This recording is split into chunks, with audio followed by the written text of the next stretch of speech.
Olá, minha gente. Sejam todos muito bem-vindos ao nosso podcast Papo de Redação desta terça-feira, dia 18 de fevereiro. Eu, Lucas Luquezzi, para mim é uma honra estar aqui com vocês em mais esse papo aqui no Grupo Folha sobre notícias do dia, né? Das últimas horas aqui, que bombou aqui na nossa cobertura. Então, você é o nosso convidado a interagir conosco pelo zap da redação 999715300 e se você estiver acompanhando a gente pelo YouTube, aqui embaixo tem a seção de comentários para você colocar as suas opiniões, as suas críticas, sugestões, elogios, por que não?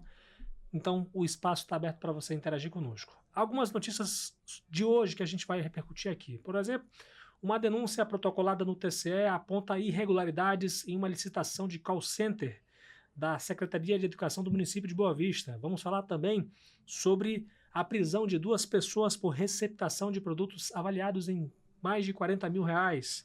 Tem também aqui a abertura do ano legislativo na Assembleia, em que Denário e Sampaio demonstraram aí em seus discursos diferenças sobre áreas prioritárias para esse ano. Por falar ainda em política, temos aqui as informações sobre a definição das lideranças dos partidos na Câmara Municipal de Boa Vista. E ainda mais efeitos da decisão do governo Trump a respeito do acolhimento a migrantes venezuelanos. Agora, a Caritas teve que suspender 2 projetos importantes aqui com relação a acesso à água e também para a refeição. Então, você é o nosso convidado a acompanhar a nossa edição de hoje. E deixa eu anunciar aqui desde já a presença da Adriele Lima no nosso podcast de hoje. Seja bem-vinda, Adriele, ao nosso Papo de Redação. Oi, Lucas. Oi a todo mundo que acompanha o Papo de Redação dessa terça-feira. Vamos lá, Adriele, vamos falar um pouco sobre essa denúncia que foi protocolada no TCE, apuração nossa aqui da Folha de Boa Vista, a respeito de supostas irregularidades em uma licitação feita, conduzida aí pela Prefeitura de Boa Vista, com respeito ao call center, né? Um serviço muito importante para que as pessoas possam matricular os seus alunos, né, na rede municipal de ensino. Enfim, fala pra gente. Exatamente, Lucas. A gente recebeu aí A gente recebeu, na verdade, essa representação aí que foi protocolada no Tribunal de Contas do Estado de Roraima, apontando umas irregularidades no pregão eletrônico promovido pela Secretaria Municipal de Educação e Cultura para esse serviço aí de teleatendimento. O processo licitatório do tipo menor preço por grupo, ele visava selecionar aí a empresa que oferecesse a melhor proposta para fornecer e operar uma central de teleatendimento. Os serviços deveriam abranger desde a infraestrutura necessária do call center, como espaço físico e equipamentos, e até a gestão de pessoal, incluindo atendentes e demais recursos operacionais. Na denúncia a qual a Folha teve acesso, aponta aí que a empresa vencedora obteve a primeira colocação no certame e foi chamada para negociação, só que ela foi habilitada irregularmente, sem apresentar a documentação necessária para comprovar toda a capacidade técnica que era exigida no edital. Sim. Diante da situação, a empresa concorrente ela teria apresentado aí um recurso, apontando essa realidade, só que foi indeferido pela pregoeira. Né? Teriam faltado... Pregoeira, no caso, a Prefeitura de Boa Vista, Isso, a Prefeitura. Né? Teriam faltado aí documentos sobre a capacidade técnica da empresa, notas fiscais e comprovantes de infraestrutura, além de ter ocorrido aí uma invalidação das assinaturas eletrônicas nos contratos e uma discrepância entre os serviços apresentados e os serviços exigidos, como, por exemplo, a substituição de posições de atendimento, que são as UPAs, por chamadas telefônicas. Ou seja, faltaria ali um localzinho para servir de teleatendimento só para o pessoal fazer chamada telefônica de onde estiver para atender a população. No caso, essa parte aí em que fala que lá no caso do serviço de UPA, na verdade eu acho que eles teriam que mudar, é como se fosse um modelo de alguma coisa anterior e eles, digamos que esqueceram de mudar, foi tipo isso? Não, Lucas, assim, é como se... o edital exigia a necessidade dessa posição de atendimento, né? E a empresa ofereceu ali por chamadas telefônicas, entendeu? É como se a empresa tivesse proposto aquilo ali e aí tá discrepando ali do edital. Tá. Diferença, né, na verdade. Isso, né? a diferença. E aí, essa denúncia, ela também solicitava que o Tribunal de Contas suspendesse o andamento dessa licitação e, caso já tenha ocorrido a contratação dessa empresa, que o contrato fosse suspenso até que houvesse a apuração dos fatos. Nós procuramos a Secretaria Municipal de Educação para saber mais informações e a Secretaria Municipal de Licitações e Compras foi quem deu um retorno, né, e informou ainda que não foi notificado pelo TCE sobre essa representação e esclareceu que a licitação ocorreu em total cumprimento das legislações vigentes, bem como observância aos princípios da legalidade, transparência e do tratamento isonômico nos termos da Lei Geral de Licitações e Contratos. Só para enfatizar também, essa denúncia também foi protocolada na Justiça Comum, né? Sim, Lucas. Com os mesmos também. pedidos, Mesmos pedidos. Entendi. Só para deixar bem claro aqui.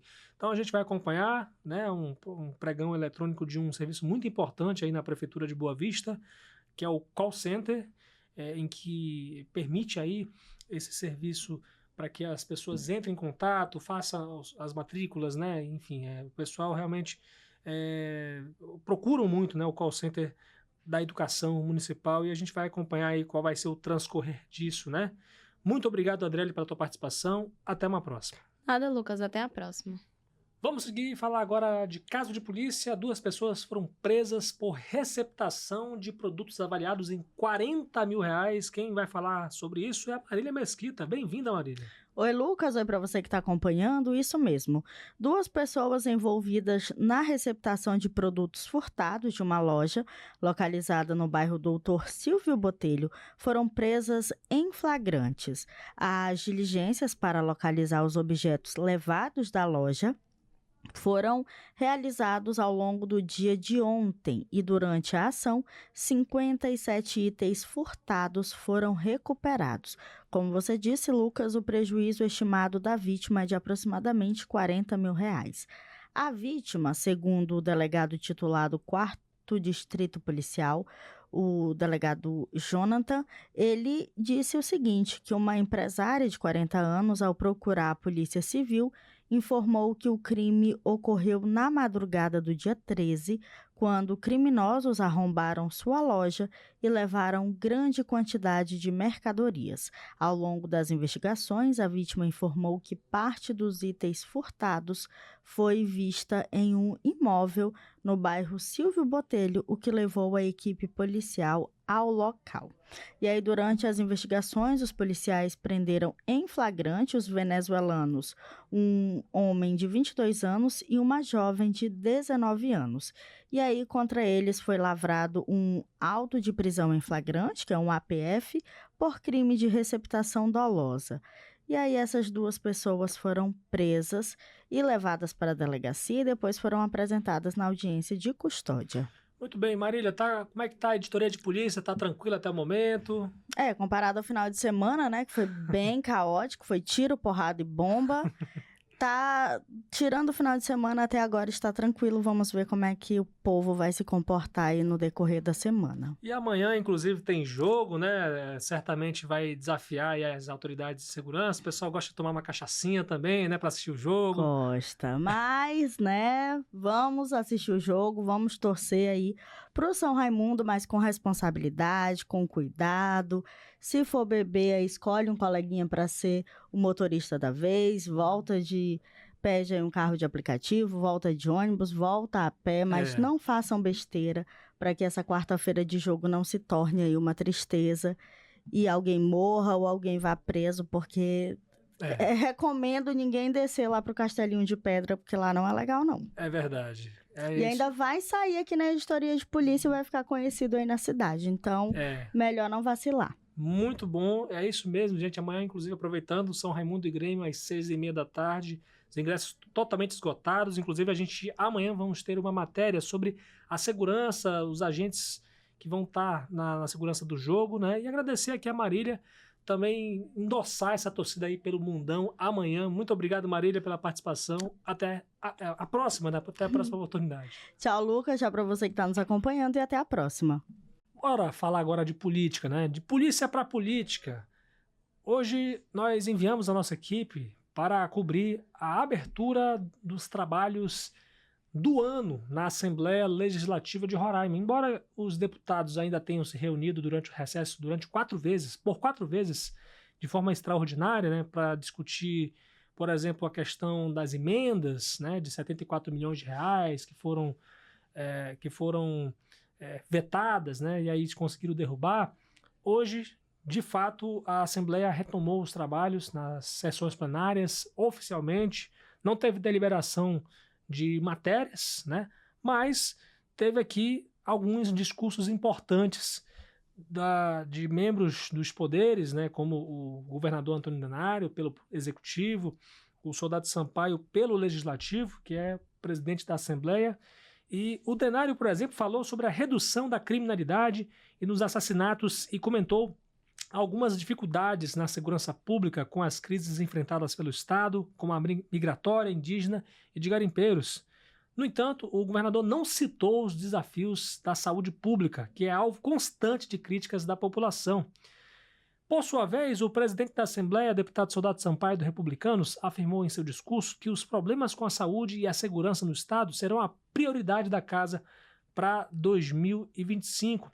Ele disse que a sociedade não está satisfeita com a saúde pública, que precisa construir uma saúde pública eficiente, com resultado, e disse também que não quer desrespeitar e nem ser deselegante com ninguém. É apenas uma constatação feita por ele e que ele tem percebido nas falas dos outros deputados. E lembrando também que 21 dos 24 deputados participaram da solenidade. Os únicos ausentes foram os deputados Idazo da Perfil, do MDB, Harrison Barbosa, do PMB, e Joilma Teodora, do Podemos.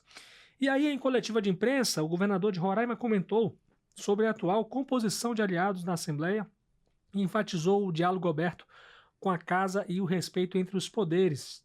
Ele fala que a maioria dos deputados está com ele, né, como base aliada, que sempre trata cada deputado, independente de estar na base do governo ou não, com respeito. A gestão dele, dizendo ele, respeita a individualidade e a opinião de cada um e que as críticas, quando construtivas, são bem-vindas. Inclusive, o governador até falou sobre a sua relação com o Sampaio, que, apesar das diferenças entre os chefes dos poderes, é uma relação de respeito, de harmonia entre os poderes. E nós, particularmente, como população, a gente espera que continue assim, porque qualquer instabilidade, gente, ela prejudica muito a população de modo geral, né? A gente espera que haja essa harmonia com respeito, mas com fiscalização dos deputados estaduais que foram eleitos para isso, né? Para fiscalizar as ações do Executivo, né? E que possa dar resultados aí com melhorias para a população. E por falar em política, gente, nós acompanhamos também a sessão da Câmara Municipal de Boa Vista. E uma das questões importantes relatadas por lá foi a aprovação de requerimentos de audiências públicas. Uma delas para tratar sobre a falta de acessos ao bairro Murilo Teixeira pela rodovia estadual RR-205. A gente sabe que teve uma obra de duplicação ali pela região, com protestos por parte dos moradores, e agora a Câmara vai entrar nessa discussão com a sociedade, de modo geral, e também com os entes envolvidos, incluindo aí o governo do estado, a IMU, para tratar dessa situação, né? Porque fecharam lá, colocaram um canteiro central ali na rodovia RR-205, que liga Boa Vista a Alto Alegre, e aí os 8 primeiros quilômetros eles foram fechados por esse canteiro central, e aí o pessoal tem que ir lá por baixo para poder fazer o retorno e, enfim, poder entrar no Murilo Teixeira, né? Os comerciantes da região estão reclamando dessa situação, já teve protestos da população, e aí a Câmara Municipal vai fazer essa reunião, né, essa audiência pública, para poder discutir essa questão da falta de acessos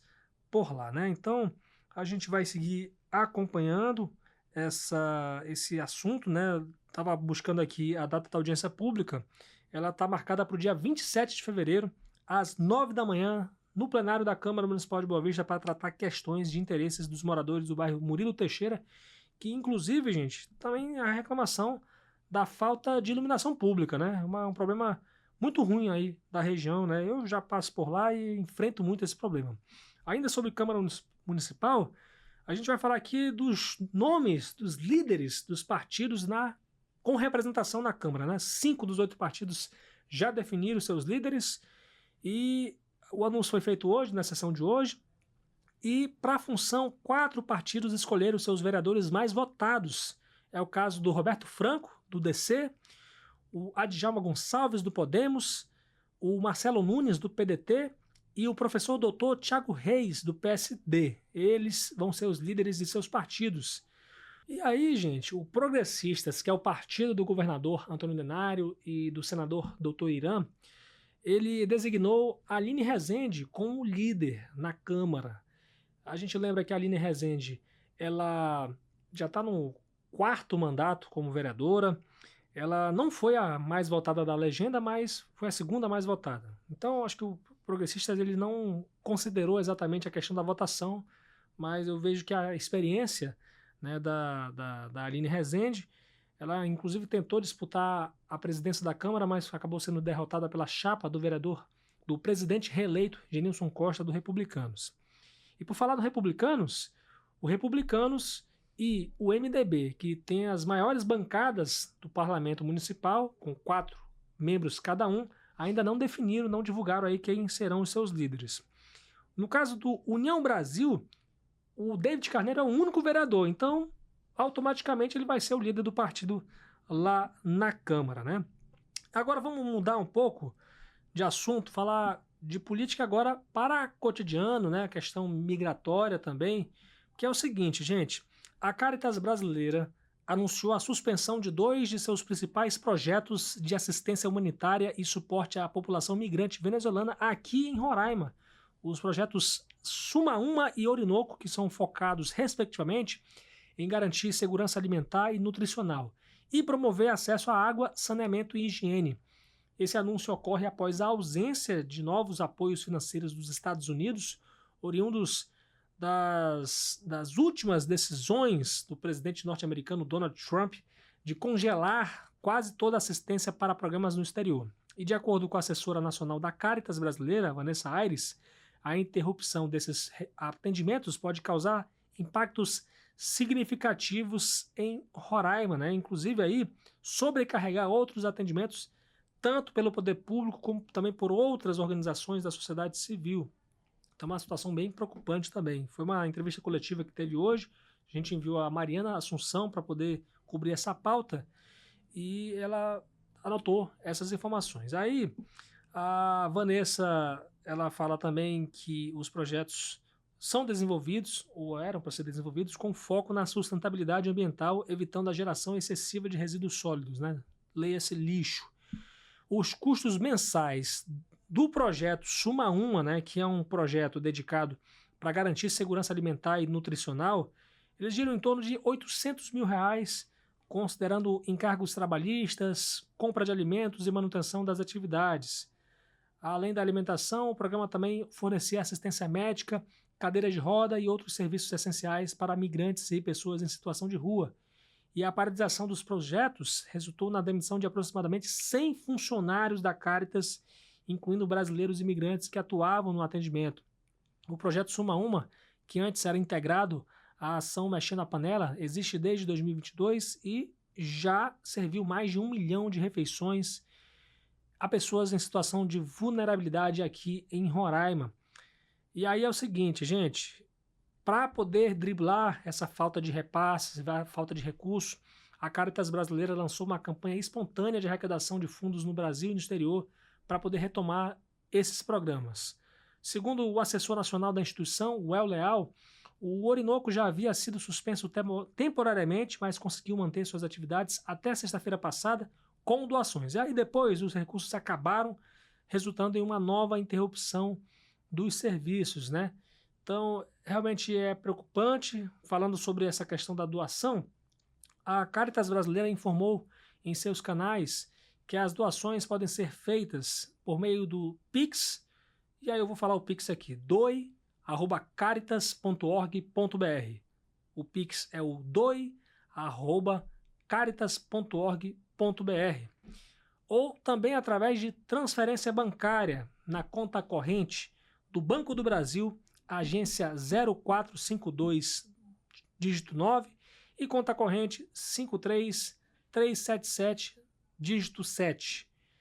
Aí é o seguinte, vou repetir aqui para você que prefere doar por transferência bancária, na moda antiga, né, gente? Antes do Pix aí, agência 0452, dígito 9 e conta corrente 53377, dígito 7, conta do Banco do Brasil. Então, se você se interessar aí em ajudar a Caritas nessa missão e também na assistência aos migrantes venezuelanos que precisam de acesso à água potável, de acesso a alimentos, refeições. Por favor, ajude a Caritas aí, que tem esse importante papel aqui, até de uma forma de organizar o acolhimento aqui aos venezuelanos que estão fugindo dessa ditadura sanguinária do Nicolás Maduro. Qualquer informação, qualquer dúvida, você pode ir lá no nosso portal folhabv.com.br. E antes de encerrar, eu quero convidar vocês a acompanhar a nossa transmissão da Folha FM 100.3, gente. Olha só, daqui a pouquinho, 7 da noite, tem a nossa equipe com o Luiz Soares na narração, com o Celino Pinheiro nos comentários, e eu vou estar lá na beira do campo do Canarinho para trazer as informações em tempo real, ao vivo, sobre Náutico e Monte Roraima, né? O jogo válido pela 4ª rodada do Campeonato Roraimense, e a gente vai ter transmissão ao vivo, tanto pela rádio emissora, né, com as ondas do rádio, como também pelo canal da Folha FM 100.3 no YouTube, com imagens, gente, com imagens, né? Então, convido vocês a acompanharem Monte Roraima e Náutico e Monte Roraima, a partir das 7 da noite, aqui no Grupo Folha, Folha FM. Também vamos ter matéria sobre o jogo no portal folhabv.com.br.